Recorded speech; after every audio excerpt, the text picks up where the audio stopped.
What's up mga kalapatids? Bad news. Nagpaalam na si See You Tomorrow. Nakakapanghinayang nga lang.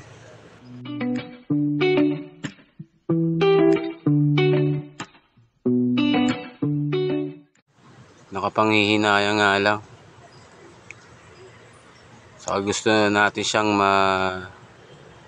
mapagpag sa lipad. Kinarga natin siya sa truck. Malapit lang sa may Malolos, Bulacan. Diyan po ang release point kahapon. Maganda man ang pauwian kahapon. Malakas pa siya nung kagabi eh. Tapos kinabukasan ng umaga, ganyan na siya. Nakapaglakad pa nga siya papuntang malapit sa pintuan ng loft natin. Doon na siya inabutan. At doon ko na siya nakitang wala ng buhay.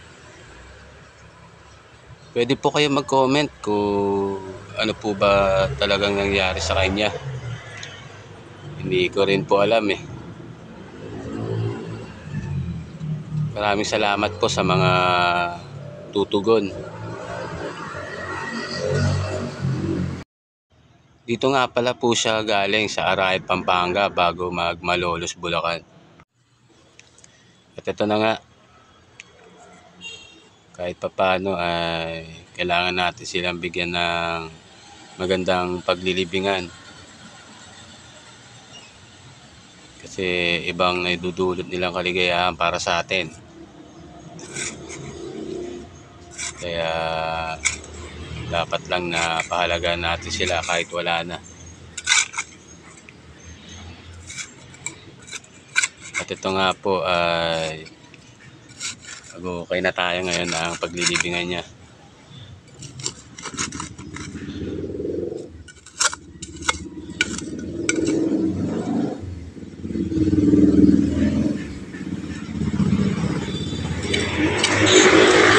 Ngayon po ay magpo-focus muna tayo ngayon sa mga pang-south natin. Kailangan natin palakasin sila.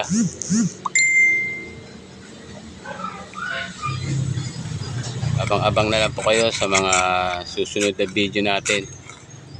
Ipapakita ko po yung mga bago nating warriors na palilipa rin ngayong south.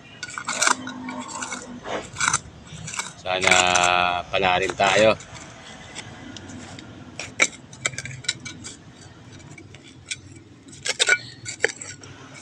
At sa mga susunod na video ay ipapakita ko rin sa inyo ang daily routine natin para sa mga wires natin pang south.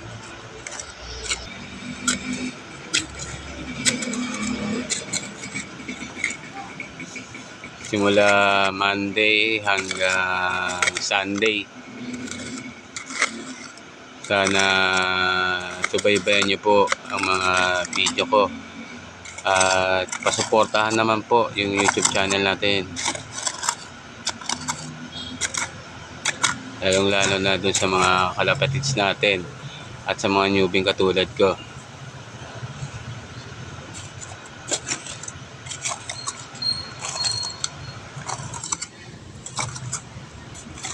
Sana pwertein tayo na ngayon sa darating na south.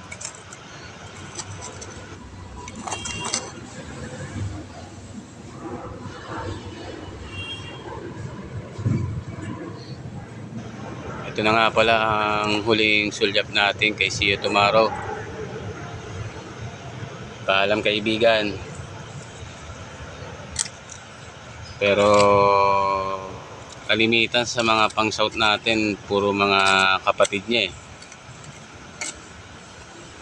Lahat po yun susubukan natin sa south. Sana pagpalain na. Kung nagustuhan niyo po yung video, please like, comment and share. God bless po and ingat.